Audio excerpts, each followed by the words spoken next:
guys, my name is Shay and welcome to my channel. Today I'll be reviewing Legacies Season 3, Episode 16, Fate's a Bitch, isn't it? Don't forget to like, comment, and subscribe. Let's get it. The episode starts off with Cleo and Landon in a museum. They are caught by two guards and they both tag team the guards to kick their ass. Cleo grabs a heart-shaped art piece that she made that can truly defeat Malivore. Clark is admiring himself in the mirror and it's hilarious.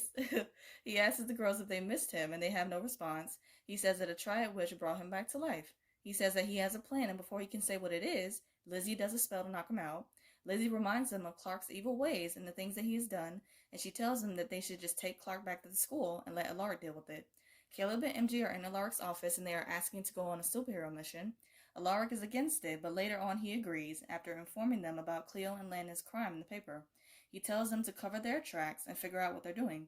The girls are at a gas station filling up the car. Lizzie goes inside to grab some snacks, and Josie and Hope have a conversation. Hope says that her only other option is to become a tribid, and Josie says that while she believes in people having a chance of redemption, she cannot bring herself to trust Clark, and I don't blame her. Josie goes inside and Hope sees the keys in the ignition, and she has an idea, and I already knew where this was going. Landon and Cleo are going back and forth, and Landon tells her that if they are going to work together, she's going to have to trust him. Hope opens the trunk to talk to Clark, and he says that he can lead her to a portal. He says that with him literally being made of mud, he is the perfect solution. Hope hops in the car and speeds off, and Lizzie and Josie rush outside, totally not surprised. MG and Caleb are at the museum looking like men in black, like they are posing as detectives. Excuse me, two fine detectives.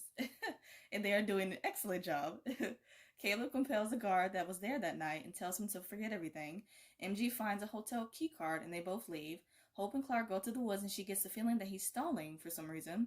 Clark states his case and says that he is not the monster that he once was. Hope does the mimic spell and they both bite their wrists and blood drips on the map.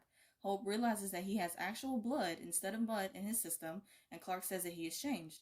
Cleo and Landon are in their hotel room and she tells him about the art piece she made to destroy Malivore.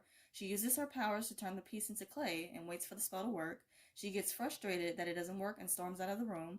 Josie tries to call the Salvatore school and no one is answering. Like, out of all these times for them to pick up the phone, they don't pick up the phone right now. Josie says that she is concerned about Hope, and Lizzie says that of course Hope did what she did because of Landon. She comes up with the idea of playing matchmaker for Hope and tries to find someone else for her before she can get back with Landon. Lizzie is always doing the most, but we love her. Josie doesn't believe that a new guy is just going to magically appear from thin air, and then all of a sudden Ethan shows up at the gas station. He offers them a ride back to the school and they both get inside.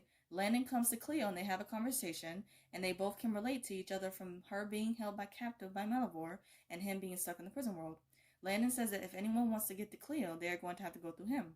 Cleo thanks him for making her feel better and that she has another idea. Clark tells Hope that after decades of working for Triad, he set out to find a new way to break the cycle of torture and abuse from his father.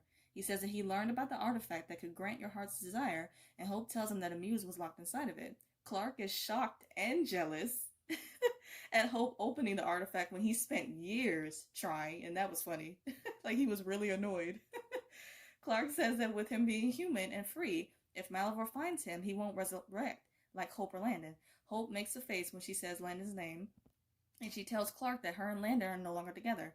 He mentions that he always thought that they were destined to be together, and Clark and Hope see the locator spell working, and they leave. Hope is driving like a bat out of hell, and Clark tells her to slow down, that he's not trying to die right now. Clark tries to make conversation. Of course, Landon's name is mentioned.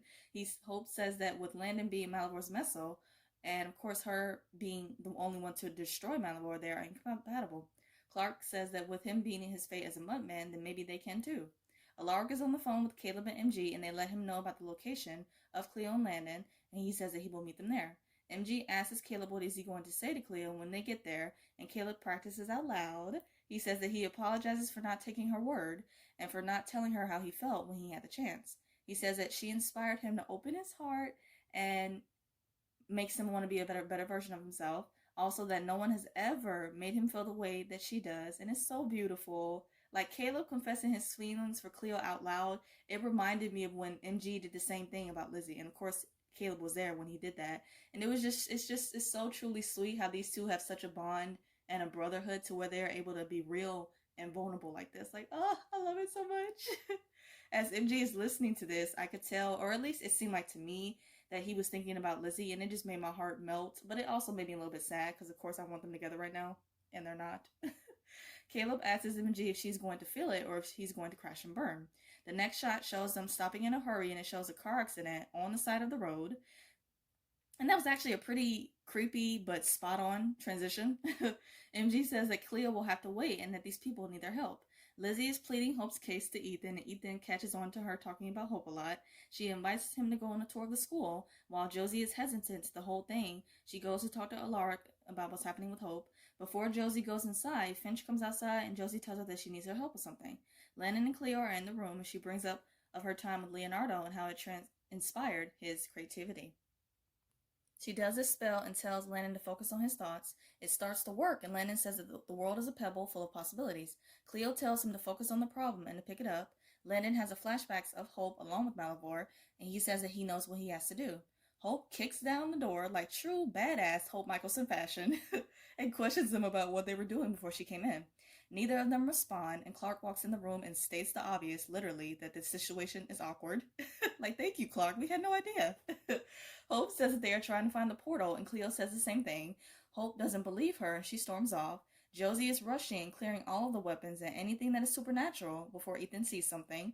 Josie says that while vampires can compel people to forget, she already feels guilty enough.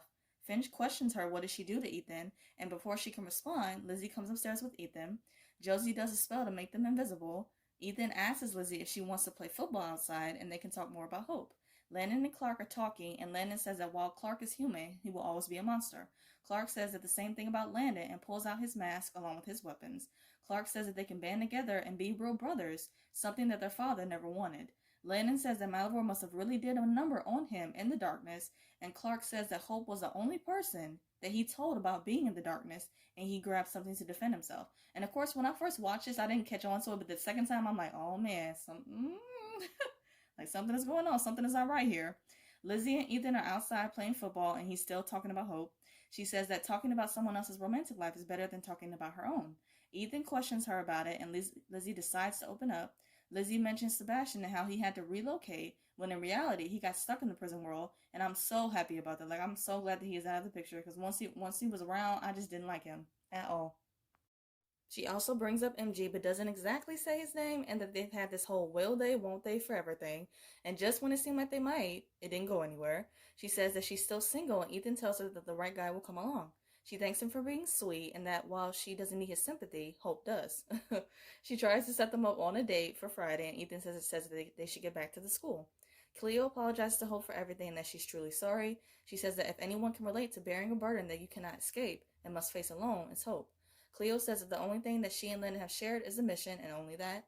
Hope says that while she does still love Landon, she wants him to be happy, even if it's not with her. And that's true maturity right there. Not many people can say that. Cleo says that when they finally defeat Malivore, she hopes that her and Hope can be friends again. Hope walks off and comes back to the room. She sees the trail of blood on the floor and finds Clark gasping for air after being stabbed in the throat. Hope slits her wrist and tries to give him her blood, but he physically turns away, rejecting it. She realizes that her blood might be toxic to his Malivore DNA, and she asks him if he is willing to take the risk of being sent back to the darkness in order to be healed, and Clark shakes his head no, meaning that he doesn't want that, and I don't blame him. Hope says that she has another way to heal him and does a spell that causes fire in his open room, and I'm like, ouch. That definitely looked like that hurt. And the way, judging by the way that he was screaming, it definitely did. Lizzie once again tries to set him up and Hope on a date, and Ethan says that he's into someone else. Lizzie says that whoever this mystery woman is, she doesn't hold a candle to Hope Michelson. She asks Ethan for her name, and he's just smiling while looking at her. Landon is packing up the car in a hurry to leave, and Cleo says that she is not leaving until she knows his true intentions. Landon says that he hoped that it wouldn't have come to this.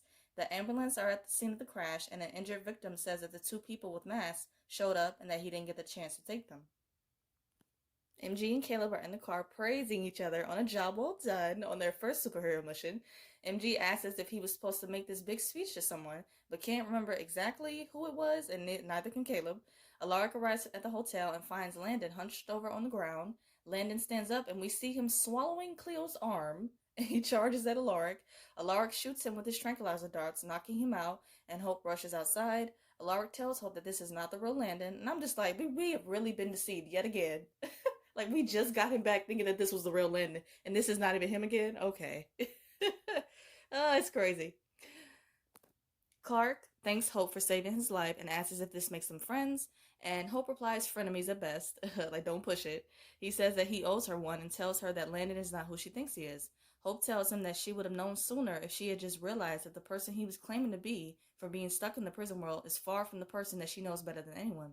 She says that Malivore finally got what he wanted, his vessel, and she commends Clark on being able to escape the darkness on his own and admits that it's time for her to do the same. Clark says that he didn't do it alone, that he had help escaping the darkness. He tells her that one thing he never had was friends and a family, and that she is going to need that when she faces it. And look at Clark dropping some wisdom on Hope. And I actually really enjoyed him kind of having like this little like redemption arc in this episode. It was actually good to see, so I liked it. Josie comes to Finch, and Finch tells her that she doesn't want them to keep secrets from each other. Josie admits to doing black magic and that she broke Ethan's arm, resulting in the end of his football career. She also says that MG had to compel Ethan to forget the supernatural world. She says that she doesn't want Ethan to be hurt anymore, not by anyone else, but especially by Lizzie. Finch says that Lizzie meddling in their relationship brought her here and suggests that they just focus on the present. Lizzie comes inside and tells Josie that her plan failed and that Ethan asked her out and that she said yes. And I'm like, wow, I did not see that coming. But like, okay, I'm kind of here for it. I'm still here for MG and Lizzie, though. Don't get me wrong, but I'm not against Ethan and Lizzie being together. Because, I mean, they would be cute. So, Alaric comes to MG and Caleb's room, and he tells them that they lost another student today. He says that he didn't remember until Hope helped him, and he tells Caleb that this person meant a lot to him and that remembering her will hurt. Caleb says that if she was important, then he wants to remember her. Hope does a spell, and Josie and Lizzie come inside and questions her why she ditched them back at the gas station. Hope promises that she won't do it again, and Lizzie tells her that she's on panda probation. That was cute. A little reference back to when they were all tripping off that drug and lily pandas. Cleo's in the darkness and she sees a bright beaming light, and she says that this place must be better than where she is right now. And I'm like, I don't think so, but go ahead. Malivore's Landon is in the cage in the gym, and the entire super squad comes along with Lark to the gym. They are all ready to put up a fight, and I love this moment. Malivore says that it looks like a party, and Hope says that she wants their friends back. The episode ends with Malivore saying that he wants something too, and it looks like Malivore will continue to be around next season, so like, oh boy. To wrap up this video, I'm going to do two quick things. First, my quick thoughts about the season finale. This finale, it had its good moments, you know. Actually, this whole season, really, it's had its highs and lows. It's good episodes along with the not so good, lackluster episodes. But even then, I've still enjoyed reviewing the season. And even though I may have not liked a good majority of the episodes, there were still moments that made me laugh and smile, so I'm appreciative of that. Second, I'm going to do a quick rapid fire of the episode. Favorite scene, Hope promising to not flake on Lizzie and Josie again. The whole Pinka Pandy promise was cute, adorable. Favorite quote, I guess blood is thicker than mud, Clark. That was funny. He was actually like a comedian in this episode, so I liked it. Favorite duo, Caleb and MG on their first superhero mission, and them killing it, of course. I absolutely love their bromance, and it's so cute. Favorite look, Hope's hair was cute in this episode. She had a little top knot with the rest of her hair down. I loved it. And WTF moment, Malivore actually being Landon and us fans being deceived yet again. The real Landon is still out there and missing, and next season they better find him. For real, for real. I'm not even playing. I hope you guys enjoyed this video. That season of Legacies, it had its ups and downs, but it had its great moments as well. Hopefully they will bring it next season because I'm excited to review it. I hope you guys have a great day, stay safe, and see you guys next week.